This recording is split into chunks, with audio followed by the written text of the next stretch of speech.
Okay, so we're going to be working with radicals today and simplifying and radical operations. And some of it you've already had, but a few things are new that I want to discuss for you. So obviously simplifying of radicals that you've had, that should not be a big deal. One of the things that we're going to do to it is add in variables. So just go back real quick to the definition of a square root. If I'm looking for, let's say, the square root of 25, then I am looking for a number that times itself will equal 25. I could rewrite that as 5 squared, and then I know the square and square root cancel, and I get 5. So if we use that similar thought on variables, then if I want the square root of x squared, again, that is the square root of x times x, or looking at my problem, square and square root cancel, and I have an x left over. So then the question becomes, what happens if I have 3 x's inside there? Well, you could think of it as the x squared and then an extra x. So these cancel. That gives me an x, and then I have the square root of x left over. Okay, so if I had a square root of x4, okay, that would be a square root of x squared times the square root of x squared. Cancel, cancel, cancel. So this is x times x, which is x squared. Okay, go one more. If I had square root of x5, then that would be an x2, another x2, and an x. Well, we've already just said that this all cancels and gives me x squared, but I have an extra x left over. Now, the easiest way to do it for variables is, because this is a 2 out in front, we can actually think of this as, instead of the square root of x cubed, we can think of it as x to the 3 halves. And if you take that and change it to a mixed number, you have one x and a half of another one. And this 1/2, again, remember, means square root. Or the way I like to say is that 3 divided by 2 is 1 that goes outside and 1 that stays inside. Why? You have 2 divided by 2, which is 1 that goes outside. There's none left on the inside. Okay? Now, 75, of course, is going to work just like it normally does. You've got 25 and 5. So the square root of 25 is 5. 25 and 3. And you've got a 3 left over. Okay? Now, technically, that x and y should be switched around, but that's okay. So let's just say this one here, okay? Now 147, I believe, correct me, but I think it's prime. So we're gonna leave 147 in here. If not, you can fix that. But this is 1 divided by 2. Well, I can't divide 1 by 2. I'm gonna get a decimal, so that one's gonna stay. 3 divided by 2 on the ends is 1, with 1 left inside, okay? So I think that's the easiest way to do it. Okay, next one we're going to look at is just adding and subtracting. Adding and subtracting of radicals is just like adding and subtracting of expressions. Okay, when you are looking at this, you can only add like terms. So I get 6x and I get 9y. Well, it is the same thing with radicals. They must have the same radicand. Okay. Now, 6 and 3 are simplified. I can't add those, but I could take 54 and simplify it. So I'm going to take 54, and I know 54 is 9 and 6? So 54, let's rewrite this, is a -3 square root of 6. I already have the 2 square root of 6 and the square root of 3. So now these are like terms, and I can put them together. negative 5, square root of 6, minus the square root of 3, okay? And you're done. So what you're going to do for each one of these is you are going to simplify first what's underneath there, and then if there's any that are alike, you just add your coefficients just like you would up here where we just added our coefficients. Okay, the next one is multiplication. Multiplication, if you have two radicals, you can just multiply them together as long as you do not have a negative under the radical. That's a whole other issue. So as long as what's under the radicals are positive, you can just multiply them. So this would give me the square root of 10. And then the coefficients, the 1 and the negative 3, would just multiply. I get a negative 3 square root 10. Okay. Now, if when you're done, if by chance what's left under the radical simplifies, you would need to do that. So in this case, I'm going to get the square root of 48, okay? But I know the square root of 48 is 16 and 3, so this is actually 4 square root of 3. Okay? Now, you could have simplified first, because the square root of 8 is the square root of 4 and the square root of 2, so that would be 2 square root of 2,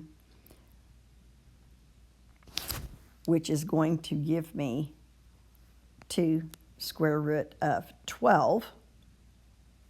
But the square root of 12 is not simplified. That is 4 and 3. So this is 2 times the square root of 3, which is 4 square root of 3. So you kind of got a choice there. Sometimes it is easier just to go ahead and multiply rather than trying to simplify first. Okay. So that's when you're just multiplying two. This would be called a monomial.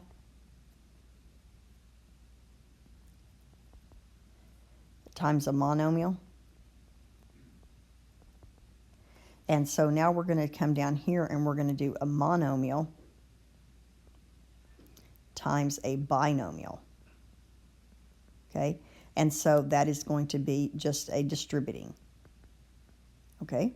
So we're just going to take the square root of 5 times the square root of 5. That's 5. The square root of 5 times a negative 2 square root of 3. So I can write this out for you.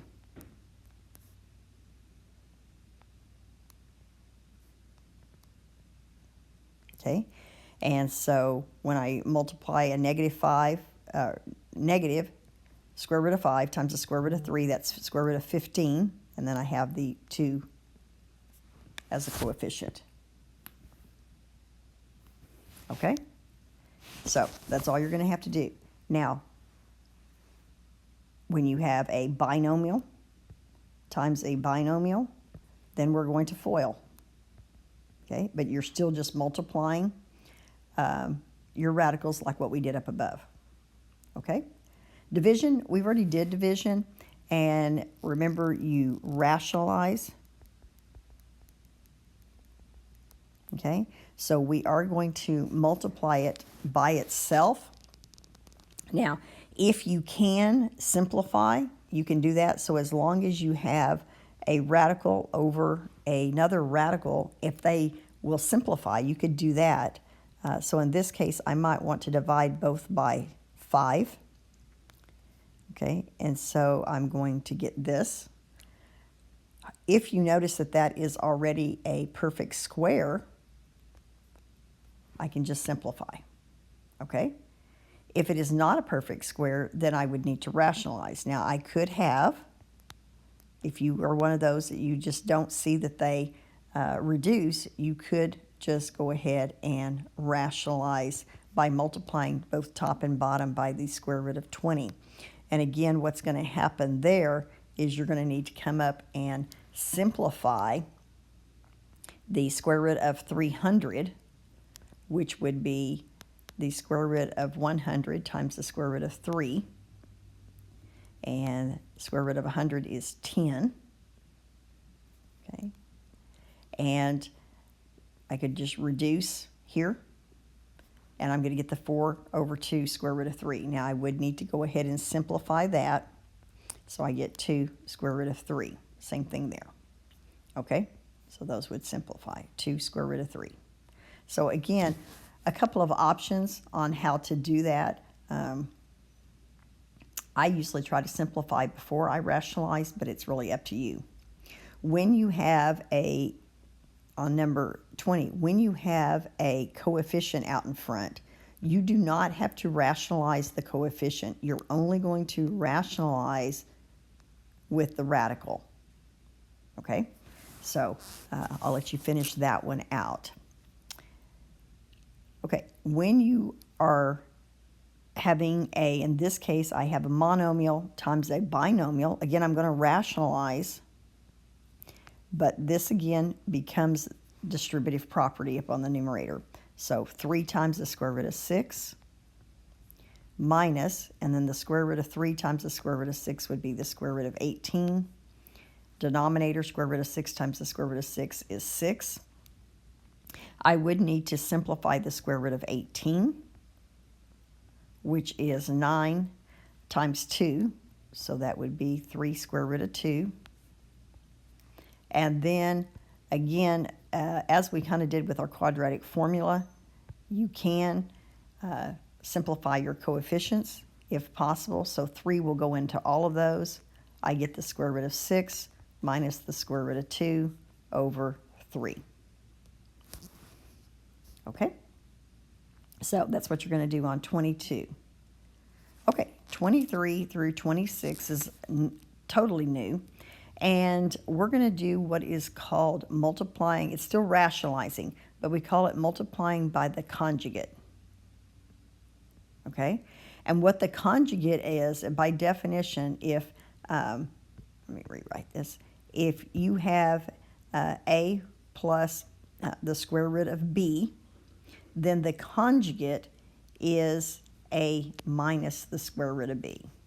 And if you think about when you have something like a plus 2 and a minus 2, when you FOIL that, you get 8x squared plus 2x minus 2x minus 4, and these will cancel out. Well, that same thing's going to happen, and what cancels out is the radical. So we won't have any of the radical left. Here's an example. The conjugate of this one would be 3 plus the square root of 5. So I, again, multiply top and bottom by that. I'm going to get 6 plus 2 square root of 5. That's just distributing. When I do FOIL in the denominator, first is 9. Outside is 3 square root of 5. Inside is a negative 3 square root of 5. And then the last is the square root of 5 times the square root of 5, which is 5.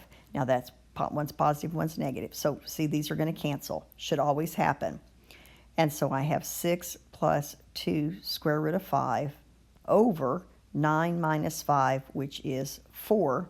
Again, I'm going to use the same rule we did earlier. If those three have something in common, I'm going to simplify. They do. So I can reduce by 2. And there's your final answer. Okay? Now, it doesn't matter whether or not you have a number, whether you have another radical, or whether you have a binomial on the top. You're still going to do the conjugate of the denominator. Okay? So this is the conjugate of the denominator all the time. Okay? So an example, I'll just come over here to this one. This would still be 3 minus the square root of 2. 3 minus the square root of 2. And you're going to need to FOIL both the numerator and denominator and simplify if possible. Okay, about done. Your last 6 problems are your square root problems. We've already did those. Again, nothing new. Be sure you check for extraneous solutions on that. And a hint on this one is I would move the square root piece there, either one or the other, over to the other side before I square. Let me know if you have any questions.